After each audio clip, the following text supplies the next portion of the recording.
Assalamualaikum warahmatullahi wabarakatuh. Halo teman-teman semuanya, perkenalkan nama saya Dwi Cinta Salsabila dari Prodi PKMI dengan NIM 242001. Pada kesempatan kali ini, saya akan membuat video UAS mata kuliah SKI dengan judul Kisah Dakwah Nabi Muhammad di Madinah. Sebelum datangnya agama Islam, Yasrib atau Madinah adalah kota yang telah dihuni oleh berbagai komunitas dan agama yang tidak jarang berselisih. Kendati demikian, masyarakat Madinah dikenal berhati lembut dan penuh pertimbangan.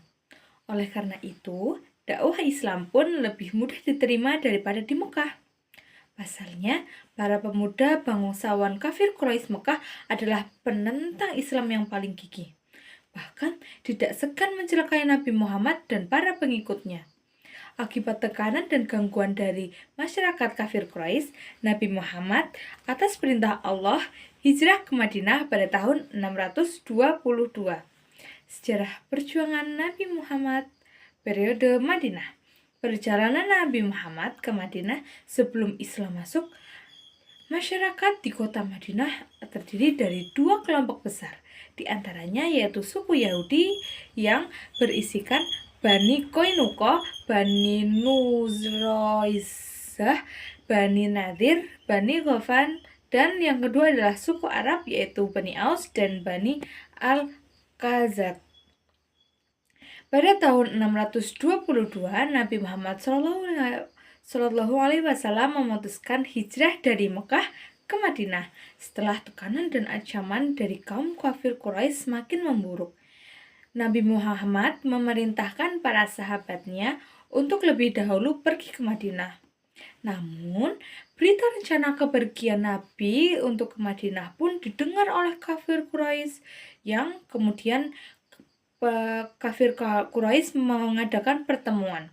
Pertemuan itu membahas mengenai rencana menghalangi atau membunuh Nabi Muhammad sebelum berangkat ke Madinah. Dan beruntungnya, rencana pembunuhan itu diketahui oleh Nabi Muhammad yang bersama Abu Bakar kemudian pergi dari Mekah pada tengah malam agar tidak terlihat oleh siapapun. Kaum kafir Quraisy berusaha mengejar Nabi Muhammad tetapi tidak berhasil. Sebelum sampai ke Madinah, Nabi Muhammad dan Abu Bakar lebih dahulu singgah di Kuba selama 4 hari. Sewaktu di sana, Nabi Muhammad membangun masjid di atas tanah milik Kalsum bin Hindun yang sekarang dikenal sebagai Masjid Kuba. Setelah itu, Nabi Muhammad melanjutkan perjalanannya menuju ke Madinah. Dakwah Nabi Muhammad di Madinah dan kedatangan Nabi Muhammad di Madinah mendapat sambutan yang baik dari masyarakat di sana. Oleh sebab itu, Nabi Muhammad dapat melakukan dakwah Islam dengan sangat baik karena mendapat dukungan dari penduduk Madinah. Selain itu, perjuangan Nabi Muhammad di Madinah juga didukung oleh kaum muhajirin. Apa sih kaum muhajirin itu?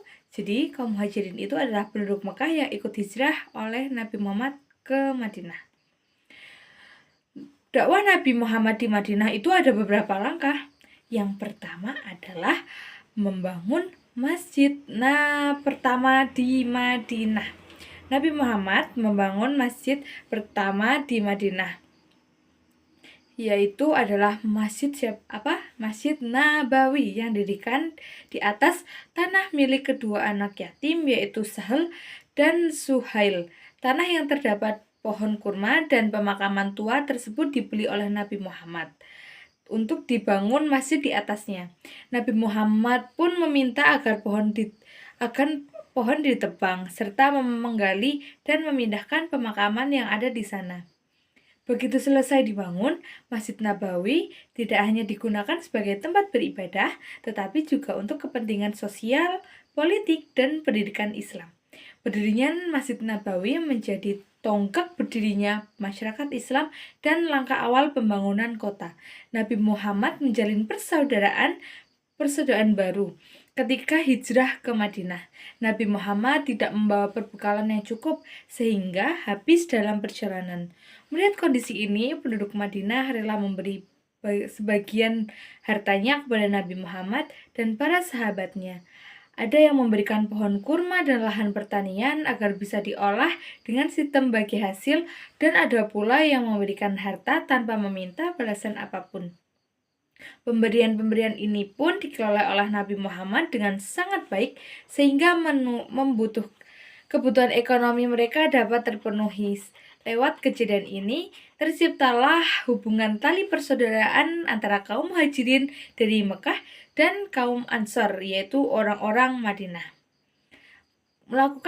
Dan Nabi Muhammad juga melakukan perjanjian dengan Yahudi Madinah. Sebelum Islam datang, salah satu kelompok besar yang menghuni Madinah adalah orang-orang Yahudi. Untuk kelangsungan kehidupan baik sosial maupun agama, Nabi Muhammad mencoba menjalin hubungan baik dengan masyarakat Yahudi. Nabi Muhammad melakukan hal ini dengan sangat hati-hati agar masyarakat Yahudi tidak menganggap keberadaannya dan para sahabat sebagai suatu ancaman. Oleh sebab itu, masyarakat Nabi Muhammad melakukan musyawarah dengan para sahabat untuk merumuskan sebuah aturan. Isi aturan ini adalah kaum Muhajirin, Ansor, dan Yahudi bersedia untuk hidup berdampingan dengan damai. Aturan ini kemudian dikenal sebagai Piagam Madinah yang ditulis pada tahun 623. Nabi Muhammad juga membangun pasar di Madinah. Jadi Nabi Muhammad ini membangun pasar di Madinah itu sebagai tempat bisnis yang baik demi mencapai stabilitas sosial, politik, dan ekonomi. Maka dari itu Nabi Muhammad membangun sebuah pasar dengan lokasi yang sangat strategis, yaitu di sebelah barat Masjid Nabawi. Nabi Muhammad mendirikan pasar yang berfungsi untuk menjual barang atau komoditas